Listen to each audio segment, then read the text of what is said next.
የዋሃብያዎች እምነት በወንድማችን እፎይ ከተመታ በኋላ መቆሚያ መቀመጫ መድረሻ አጥተው ወላሂ ላዚም ዝግንን ነው ያለኝ። እሸቱ ኮሜዲያን እሸቱ የአባቶች አር ነው ተብሎ የደረቀ አር ሲበላ አይቼ እኔ ብሞት አላደርገውም፣ ከሞት ትድናለህ። የሚያመለክተው እንግዲህ ኦርቶዶክስ ተዋሕዶ ቤተክርስቲያን ገዳማውያን አባቶች የሚያደርጉትን እያደረጉ ነው በማለት የእሸቱን ቪዲዮ ተከትለው ቋርፉን ወደ አይነ ምድር ቀይረውት በሐሰት ተከታዮቻቸውን ማጭበርበር ጀምረዋል። እኔ ብሞት አላደርገውም፣ ከሞት ትድናለህ። አልበላም ወላሂ ለረጅም ሰዓት ነው ዝግን ብሎኝ ማለት ነው። ዜዶ እንዴ ወዴት ነው ሸምስ? ኧረ እባክህ ተወኝ። እንትን ልጄ ጠፋ። የት ሄደ? ቱርክ ገባ አሉ። ሄዶ ማርሻል አርት አልሸወድም አምልጫለሁ ብሏል ሰዎች። እሱ እንዳለው ከሆነ ቱርክ ገብቻለሁ፣ ቱርክ አውሮፓ ገብቻለሁ ነው ያለው። አንደኛ መሄዱም ጥያቄ ነው፣ ሁለተኛ ቱርክ አውሮፓ ውስጥ ነች ወይ የሚለውን ደግሞ እንጠይቃለን። ብቻ እንደምትመለከቱት እንግዲህ ቱርክ ነው ያለው። እውነተኛ ሙስሊሞችም አሉ፣ እንዲሁ ደግሞ ገንዘብ ተመድቦላቸው ክርስትናን እንዲያጭበረብሩ ያለ እውቀት የተመደቡ ወሃቢጆችም አሉ። ስለነሱም እንመለከት። እንግዲህ በእስልምና እምነት ያው ግሌስ ተደርገው በጣም ተካብዶላቸው እዚህ ፕላትፎርም ላይ ቲክታክ ላይ ማለት ነው የወጡ ስርዓት የጎደላቸው ከ10 በላይ የሚሆኑ ኡስታዞች አሉ። እስቲ የክርስቲያኑና የሙስሊም ምዕመኖች ላይ ምን አይነት ማይንድ ጌም እየተጫወቱ እንደሆነ ላሳያችሁ። አንድ ቪዲዮን አይተን እንመለስ። ምን አይነት ዘመን ላይ ነው የደረስነው? የሆነ ነገር ስታዩ ይዛችሁ የምትሮጡ፣ አንድ ሰው ያለውን ይዛችሁ ተከትላችሁ የምትሮጡ፣ አንዱን የሚዘልፍበት በጣም አስቀያሚ ዘመን። የእሸቱ መለሰን ቪዲዮ አይታችኋል፣ ሲንሸራሸር ነበረ። የማይሆን ትርጉም ተሰጥቶት ሐሰተኛ ነቢያቶችና ፓስተሮች ህዝብ ታይጨርሱ የዓለም ህዝብ አንድ ሊላቸው ይገባል። ወይ ምን አይነት ዘመን ላይ ነው የደረስነው? ይህ የምትመለከቱት ቪዲዮ በትላንትናው ዕለት በጣም ቫይራል የወጣ ቪዲዮ ነው። አፍሪካ ውስጥ ነውና ሰውየው ትንሽ ግሩፖችን ይዞ ወደ ባህር ታችን አባ ገብረ ኪዳንም እግዚአብሔር ያበላል ያጠጣል ይመግባል ከሚለው ወተን ሃይማኖታችንን ጠንቅቀን ልንይዘው ይገባልም ብለዋል።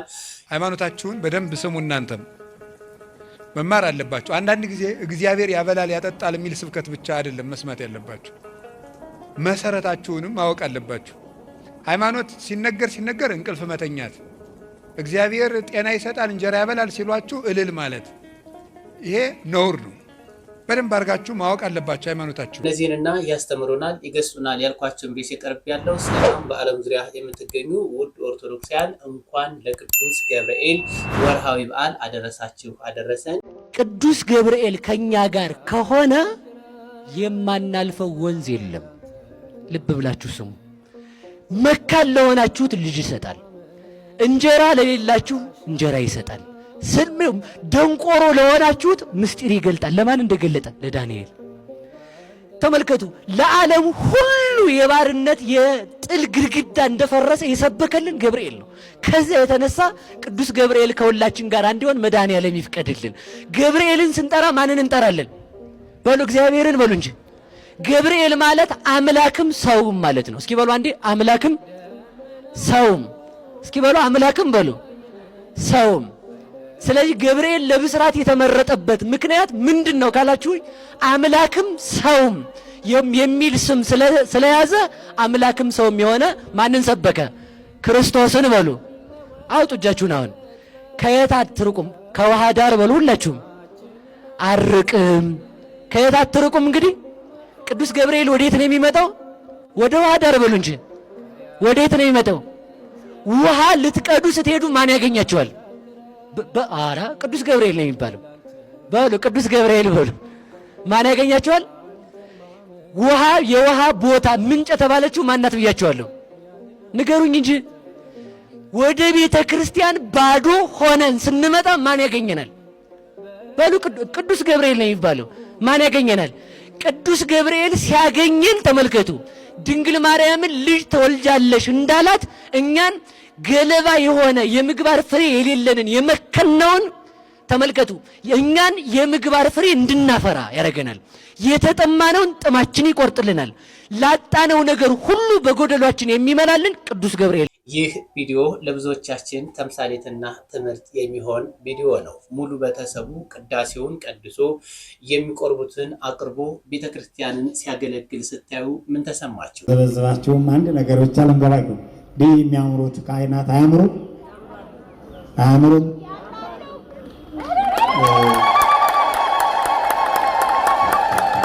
ይገርማችኋል። ምን ቢሆኑ ጥሩ ነው? የአንድ አባት የአንድ እናት ከአንድ ማህፀን የወጡ ናቸው። ክብር ለሥላሴ። ያው ይቺ ሚዲያውን ችኛዋች ትንሿ ሚዲያውን ሁሉ የሞላችው ያው ናቲ ዘሳሌተ ምሕረት ሁሉም ያው ትታወቃለች። ትልቁ ወንድማቸው ልደታ ነበሩ። ልደታ በሰበካ ጉባኤነት በቀዳሽነት ዩኒቨርሲቲ የተማሩ አዲስ አበባ ዩኒቨርሲቲ ነው ኮሜርስ ነው ዲግሪያቸውን የጨረሱት። ቅኔ አዋቂ ካህን ናቸው። ቤተሰባቸው እንደዚሁ ነው። ይህ የተክልዬ ፍሬ ናቸው። የደብረ ሊባኖስ ልጆች ናቸው። ክብር ለተክለ ሃይማኖት ይሁንልን። አዎ አዲስ ሐዋርያ የተባሉት ኢትዮጵያዊ ጻድቅ የኢትዮጵያን ምድር በወንጌል ያረሱት የተክለ ሃይማኖት ልጆች ናቸው። የደብረ ሊባኖስ ጸበል የጠጡ ናቸው እና አብዛኞቹ እንጅሮ በጣም ኃይል የበላ ያሉ ናቸው። በአካዳሚሻን ናቸው። በቀለም ትምህርታቸው ትልቁ ኮሜርስ አሁን አሜሪካ ነው የሚኖሩት። የኢትዮጵያ ኦርቶዶክስ ተዋሕዶ ቤተክርስቲያንን እያገለገሉ በዛ ነው ያሉት። ሌሎቹ ግማሾቹ ኢንጂነሮች ናቸው። ድምጻቸው አንዱ ቦሌ ናቸው፣ ሳሌተ ምሕረት ናቸው እዚህ ያሉትና ቦሌ ሚካኤል ናቸው አንዱ ካህን እና ዛሬ መጥተው እስጢፋኖስን የተክልየን በረከት ይዘው ከሳሌተ ምሕረትን በረከት የቦሌ ሚካኤል የሁሉ ይዘው በዚህ ተሰባስበው ቄስም እነሱ ሌላ ሰው እንዳይገባባቸው ዲያቆንም እነሱ ሌላ ሰው እናመሰግናለን። ቸር እግዚአብሔር በእድሜ በጤና ይጠብቅልን። የፕሮቴስታንት ሐሰተኛ ነቢያቶች በዓለም አቀፍ ደረጃ ሕዝብን እየጨረሱ ይገኛሉ። ከዚህ ቀደም ብዙ ሐሰተኛ ነቢያቶች ብዙ ሰዎችን ጨርሰዋል። አሁን ደግሞ ሙሴ በመጽሐፍ ቅዱስ ባህር እንዳሻገረ እኔም ማሻግራለሁ ብሎ ህዝቡን ወደ ባህር ወስዶ ቆይ ምን አይነት ዘመን ላይ ነው የደረስነው? ይህ የምትመለከቱት ቪዲዮ በትላንትናው ዕለት በጣም ቫይራል የወጣ ቪዲዮ ነው። አፍሪካ ውስጥ ነውና ሰውየው ትንሽ ግሩፖችን ይዞ ወደ ባህር ዳርቻ ይወስዳቸዋል። መጽሐፍ ቅዱስ ላይ እንዳለው ሙሴ ባህርን ለሁለት ተከፍላለሁ ብሎ ነበር ያሳመናቸው። የተሰበሰቡትም ሰዎች እያጨበጨቡለት ወደ መሃል ሊገባ ሲል ትልቅ ማዕበል መጥቶ ነፍሱን ለማዳን ሲንደፋደፍ ነው የሚታየው። ወይ ጉድ! እግዚአብሔር ዝም ሲላቸው ጊዜ መዘባበቻ እያደረጉት ይገኛሉ ሐሰተኛ ነቢያቶችና ፓስተሮች። ከነዚህ ሐሰተኛ ነቢያቶችና ፓስተሮች ራሳችንን ልጠብቅ ይገባል። የወሃብያዎች እምነት በወንድማችን እፎይ ከተመታ በኋላ መድረሻ መቆሚያ መቀመጫ አጥተዋል። የሐሰት አስተምሯቸው ሁሉ ከተገለጠባቸው በኋላ አሁን የኦርቶዶክስ ተዋሕዶ ቤተክርስቲያን ቤተ እምነትን ያላደረገችውን ታደርጋለች በማለት መክሰስና መወንጀሉን ተያይዘውታል። ሰላም ሰላም ሰላም ቤተሰብ እንዴት ናችሁ? አማን ነው። ክብሩ ይስፋ የእናትና ልጁ እሸቱ መለሰ።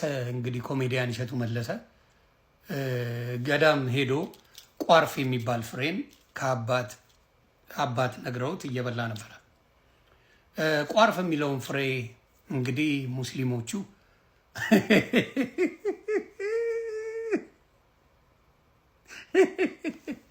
ያው ከሁሱ ከደረሰበት ጥቃት ካልተገለጸው ጥቃት አንጻር ሲታይ እንዲህ አይነት ብለው ቢመጡ ሊያስደነግጠን አይገባም። እና ቋርፍ ፍሬ ምንድን ነው ብለው ቢጠይቁ ጥሩ ነበር። ለኦርቶዶክስ ወንድምና እህቶች የኦርቶዶክስ ወንድምና እህቶች ይነግሯችሁ ነበር። ቋርፍ ፍሬ የእናንተ አላ ይሮጣል፣ ጀርባ አለው፣ ይቧጥጣል፣ ጣት አለው፣ እግር አለው፣ እጅ አለው የሚባለው ነገር እፎይ ካወጣው በኋላ የሆነ መኝታ ነገር የለም እዛ ቤት።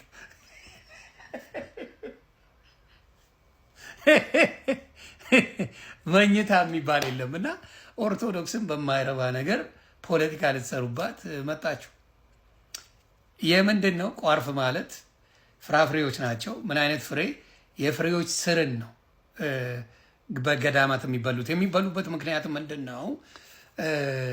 የክርስቶስ በሰቀሉት ጊዜ ቆምጣጤ ያመጡለት ይላል ውሃ ጠማኝ ሲላቸው እና በጣም የሚመር ሐሞት የሚል የሚመር ነገር ነበር ለክርስቶስ የሰጡትና የክርስቶስ ለኛ ብሎ ያንን ሁላ ስቃይ መውሰዱን እነዚህ የገዳም አባትና እናቶች ያቺን ነገር በመብላት እንዲያስታውሱ ሁልጊዜም የክርስቶስን ነገር እያስታወሱ እንዲኖሩ ለማድረግ ነው ይሄ የሚደረገው።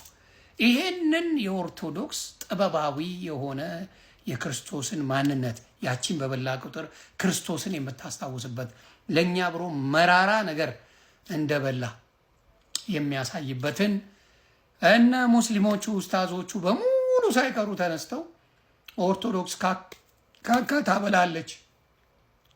ታበላለች እያሉ ጡሩምባቸውንና ዲስኩራቸውን እያሳዩ ነው። እንደዚህ አይነት ውሸት ለማንም አይጠቅም።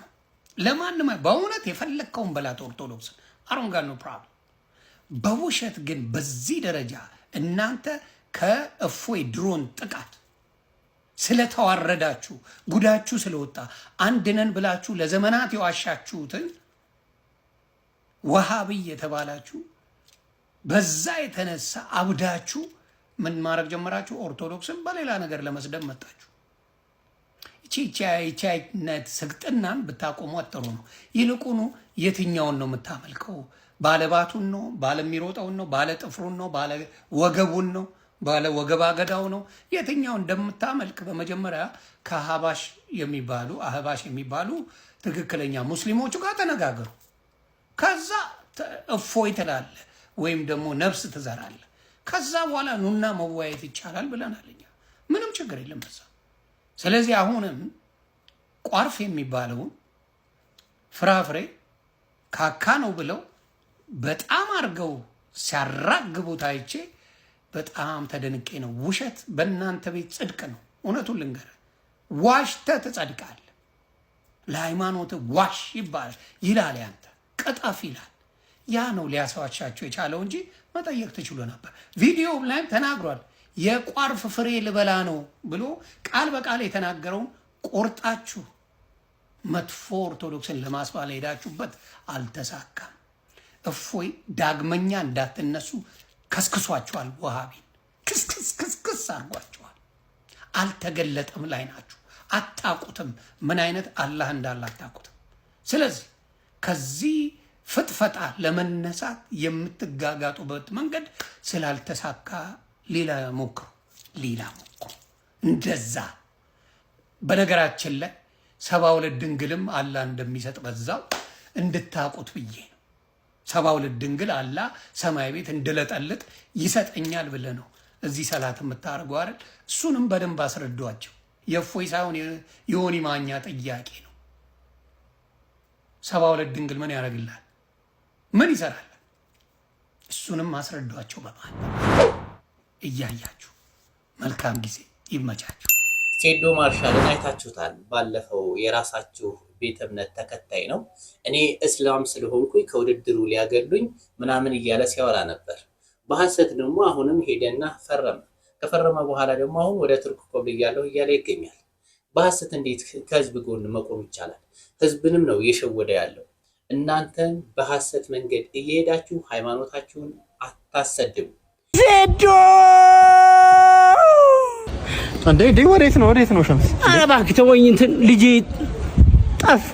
የት ነው ሄደ? ቱርክ ገባ አሉ። ትናንት አይቼው አይደል እንዴ? ኧረ ተወኝ እባክህ። ሰው ዱላ ፈርቶ ቱርክ ይገባል?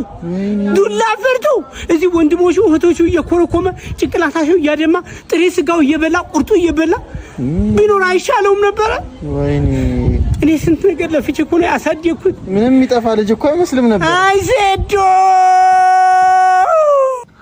ይሄ የውሃብያ ኡስታዝ የዋሸውን ውሸት ሰምታችኋል። ነገር ግን ደግሞ ትክክለኛው መረጃ አሳያችኋለሁ። እሸቱ መለሰ የበላው ቋርፍ እንጂ ሌላ ነገር አይደለም። ይልቁም ደግሞ ቆሻሻ ነገርን እንዲጠቀሙ ማን እንዳዘዛቸው ከነብያቸው አፍ ላይ የተነገረውን ሐዲስ አነብላችኋለሁ። በምን አይነት ውሃ ውዱ ሲያደርጉ እንደነበረ፣ ምን አይነት ውሃ ጠጡ ብሎ እንዳዘዛቸው ማለት ነው። ከዛ እናንተ እንደተለመደው ኦርቶዶክሳውያን አካውንቱን ፎሎ፣ ቪዲዮውን ደግሞ ጋብታችሁ ሼር፣ ኮፒ ሊንክ ሪፖስት ዱት ላይክ ፌቨራይት እንታውቁኝ በእግዚአብሔር ስም እጠይቃችኋለሁ። ይሄ ምናልባት ለብዙ ሙስሊሞች የመዳኛ መንገድ ሊሆን ስለሚችል አብዝታችሁ እንድታዳርሷቸው በእግዚአብሔር ስም ጋብዛችኋለሁ። እንደተለመደው 3 ሰከንድ ስጣችሁና ወደ ሐሳባችን እንገባለን ማለት ነው። አመሰግናለሁ። ወደ ሐሳባችን ስንገባ በነገራችን ላይ እሸቱ መለሰ የሰራውን ዶክመንተሪ ዋልድባ ገዳም ውስጥ ገብቶ ሲበሉ የነበረው ምን እንደሆነ ወይም ደግሞ የገዳማውያንን ህይወት ለመቅመስ ፈልጎ ቋርፍ እንዲሰጡ ጠይቋቸው ነበረ። እሱን ነው ሲበላ የነበረው። አሁን እስኪ ዶክመንተሪውን ከመግቢያው ጀምሮ ያለውን አንዳንድ ነገሮች ቀጫጭ ቤላ ሰማችሁ። እናንተ ደግሞ ቪዲዮውን በትዕግስት እንድትከታተሉ በእግዚአብሔር ስም እጋብዛችኋለሁ። እዚህ ነው ቋርፍ መንቀምሰው። ቋርፍ ምንድነው? ምን ይመስላል? በአይናችን እናየዋለን። ልቅመሰው። ምንም አይለኝም። ምንም አይል ያባቶች ቋርፍ የሚዘጋጀው ጣበሌ ገመሎ ይባላል። እነሱ ጣበሌ በመጀመሪያ ይቆፈራል። ከተቆፈረ በኋላ ይቀቀላል። ከተቀቀለ ይደርቃል። ከደረቀ በኋላ እንደመጠኑ ጥቃቅን ከሆነ 7 ቀን እዛም 3 ቀን ወፈር ያለ ትላልቅ የተከተፈ ከሆነ እስከ 12 ቀን ይነከራል። ከዛ በኋላ በጎታ ላይ ይገባል። ያመስቀለው ለማህበሩ ይቆፈርም ከመስከረም 12 እስከ ጥቅምት 12 ያው ለቁመተ ስጋ ነው። ብዙም ጉልበት የለውም። መራራ የተደረገው ለምንድን ነው? የክርስቶስ መከራ የዕለተ ዓርቡን ሐሞቱን ለማሰብ አባቶቻችን ቅዱሳን ይህን እየተመገቡ የክርስቶስ መከራ ያስታውሱበት ነበረ። ልቅመሰው እስቲ ልቅመሰው። ልቅመሰው አባ ምንም አይለኝም። ምንም አይል የአባቶችን መንፈስ ቅዱስ ያሳድራል።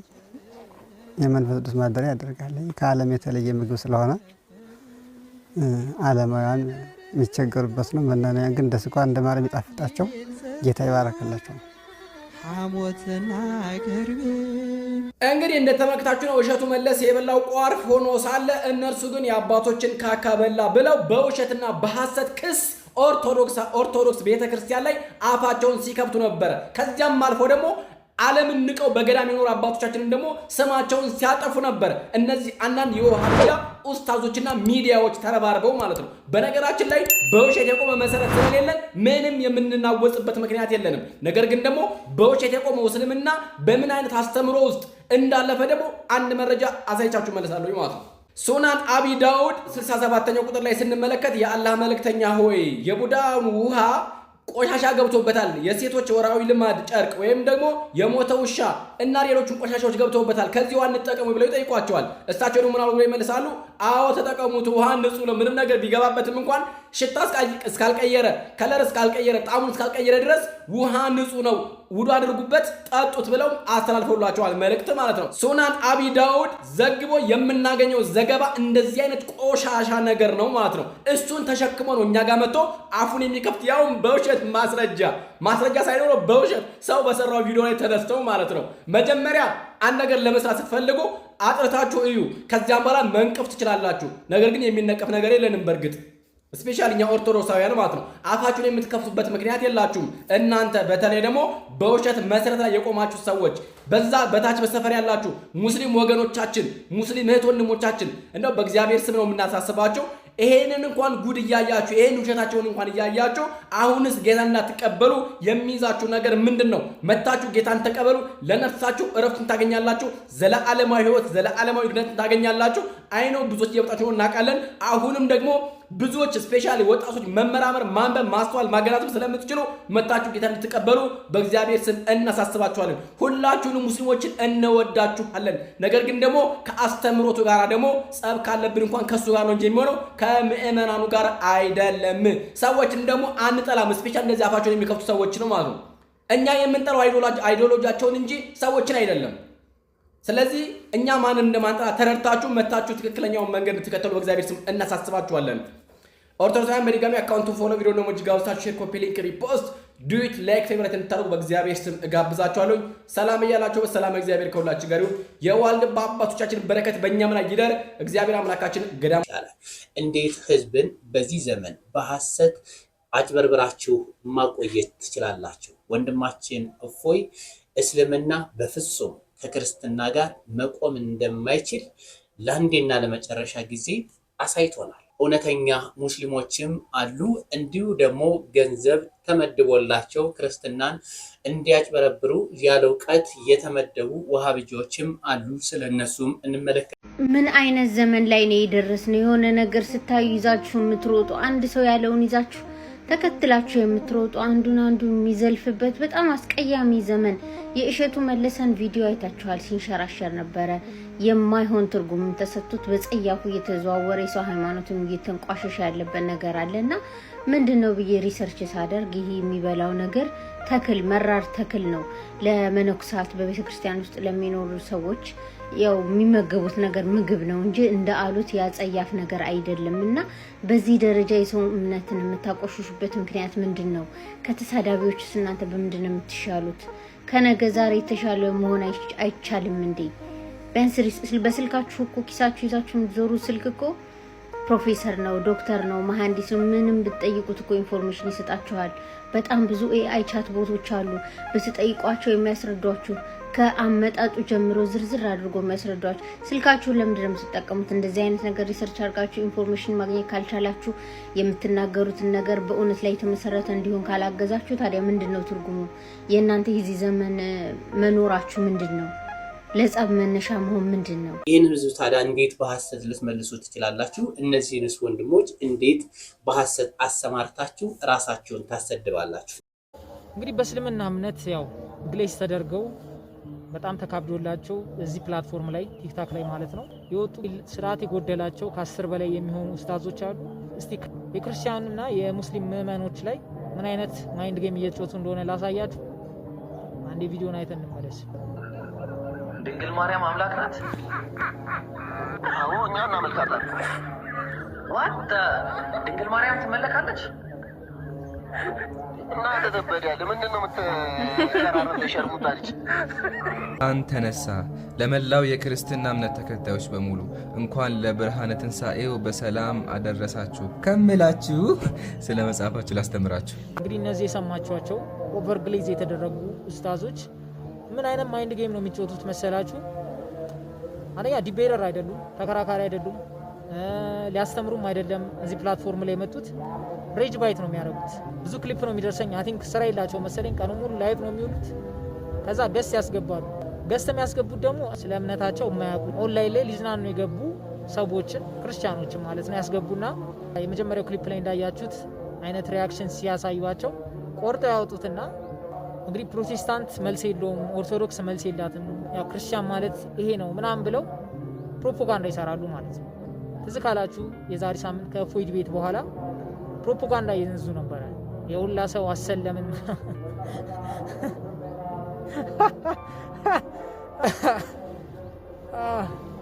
እንደው በየትኛው ታሪክ ነው ሰው ዲቤቱን ተሸንፎ ሰው ሊያሰልም የሚችለው? ዝም ብላችሁ ሳሉ በቃ በሙስሊም አማኙ ላይ ሙድ እያያዙበት ነው። ሚካኤልን ነው የምላችሁ። እፎይ ዲቤቱን አሸንፎ ክርስቲያኖች አይ ሙስሊም መሆን እንፈልጋለን አሉ እኮ ነው እያሉ ነው ያሉት። ያው ይስለሙ አይስለሙ እሱ ነኛ እና ገብታችኋል። ግን ለማን ነው ፕሮፓጋንዳው ካላችሁ ለሙስሊሙ ማህበረሰብ እሳቸውን በሚሉ እንደዚህ አይነት ፕሮፓጋንዳ እየነዙ እንዲኮ ሰለመ እያለ በቃ ከሰለመማ ያው የሙስሊሙ ማህበረሰብ በብዙ ነገር ስለተጎዳ ያው ጫፍ ላይ ነው ያለው፣ ብር ይሰጣቸዋል ማለት ነው። እነዚህ ፖለቲሽያን ናቸው፣ እነዚህ ቢዝነስማን ናቸው እንጂ ዲቤተር አይደሉም። የማያውቁ ክርስቲያኖችን እያስገቡ ሪያክሽናቸውን እየቀረጡ ያውጡታል።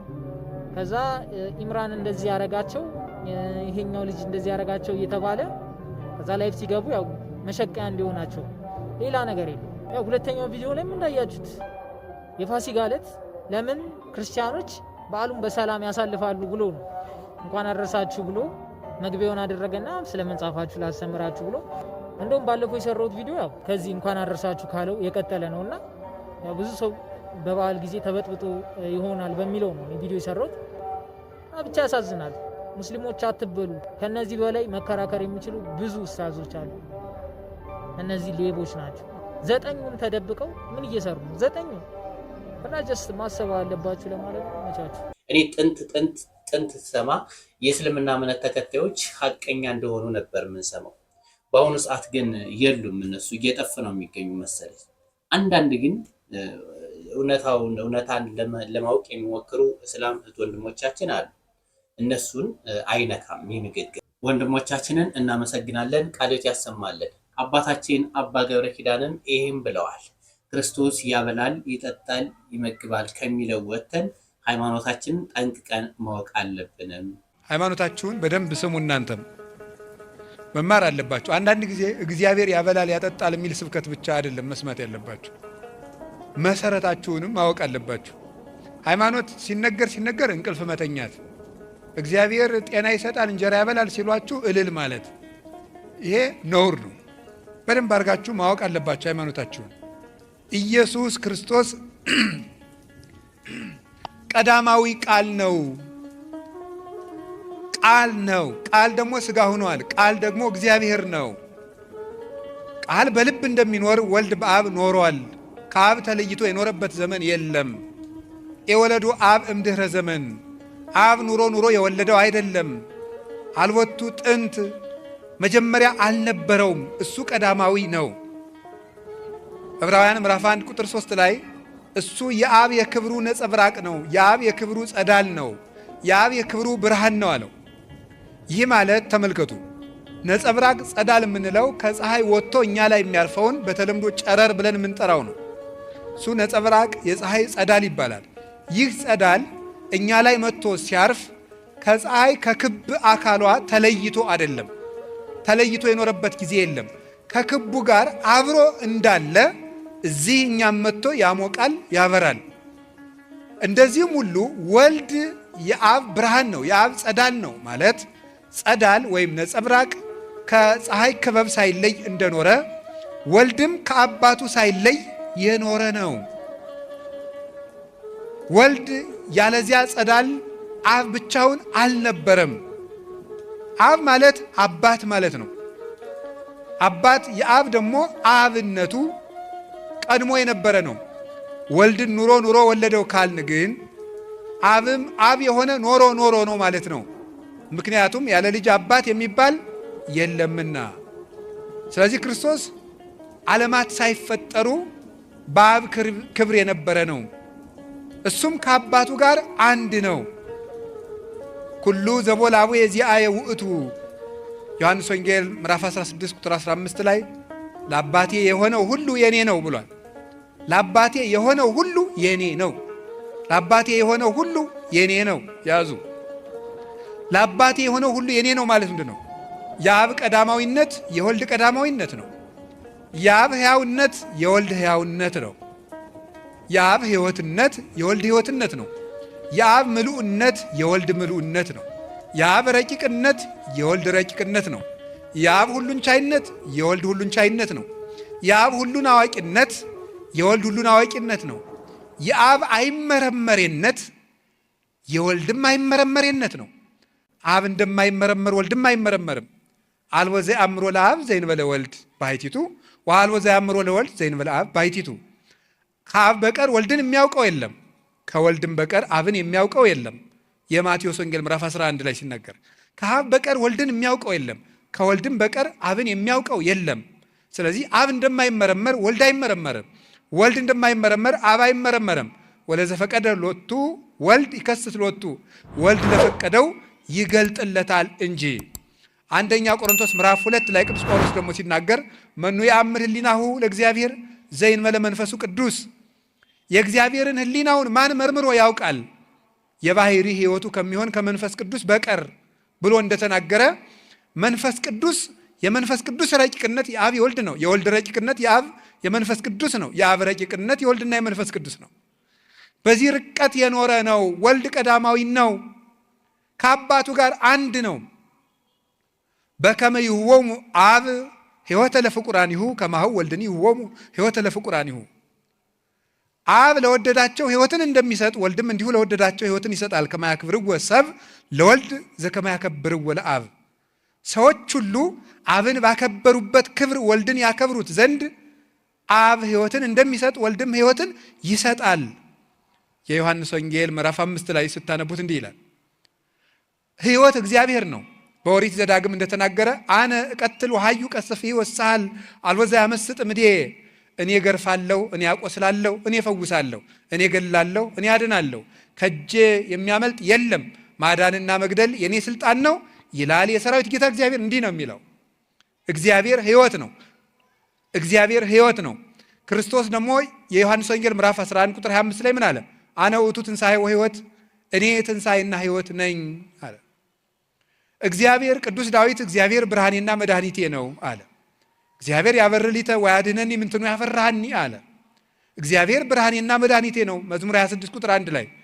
የዮሐንስ ወንጌል ምዕራፍ 8 ቁጥር 12 ላይ አነ ውእቱ ብርሃኑ ለዓለም ዘይተለወኒ ይርአ ለጽልመት አላ ይረክብ ብርሃነ ሕይወት፣ እኔ የዓለሙ ሁሉ ብርሃን ነኝ፣ እኔን የሚከተለኝ ከቶ ጨለማን አያይም ለዘላለም ሕይወትን ያገኛል እንጂ ብሎ ነው የነገረን ጌታ። ስለዚህ ክርስቶስ ከአባቱ ጋር አንድ ነው። አባ ሰባሃኒ በስብሐቲከ ዘሃሎ ምስሌከ እምቅድመ ይትፈጠር ዓለም። አባት ሆይ ካንተ ጋር ዓለም ሳይፈጠር በነበረኝ ክብር ግለጠኝ፣ የኔን ክብር ግለጥ አለ። ወዝንቱ ውእቱ ሕይወት ዘላለም ከማይምሩከ ለከ ለአምላከ ጽድቅ ባሕቲትከ ወለዘፈነውኮ ኢየሱስ ክርስቶስ ወልድከ። የዮሐንስ ወንጌል ምዕራፍ 17 ላይ ሲናገር አባቴ ሆይ የዘላለም ሕይወት ይች ናት፣ የዘላለም ሕይወት ይች ናት፣ ብቻህን አምላክ የምትሆን አንተን ያውቁ ዘንድ የላከው ልጅህን ኢየሱስ ክርስቶስን የሚያውቁ ዘንድ ነው።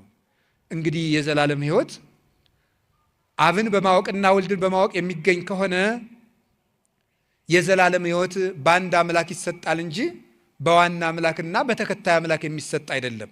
አምላክም አንድ ነው፣ ሕይወት ሰጭም አንድ ነው። እንደዚያ ከሆነ አብን ማወቅ ሕይወት ከሆነ ወልድንም ማወቅ ሕይወት ከሆነ ሕይወት ደግሞ ለዓለም ያለው አንድ ነውና አንድ ሕይወት አለውና ለዓለም ያ አንድ ሕይወት እሱ ከአባቱ ከመንፈስ ቅዱስ ጋር ሩይ በመለኮቱ የሚሆን አንድ የባህሪ ጌታ ኢየሱስ ክርስቶስ ነው። አንደኛ ዮሐንስ ምዕራፍ 5 ቁጥር 20 ላይ እንዲህ ይላል ቅዱስ ዮሐንስ በመልእክቱ ሲናገር ንነሰነ አምን ከመመጻ ወልደ እግዚአብሔር ወሀበነ ልበ ከመን አይምሮ ለእግዚአብሔር በጽድቅ።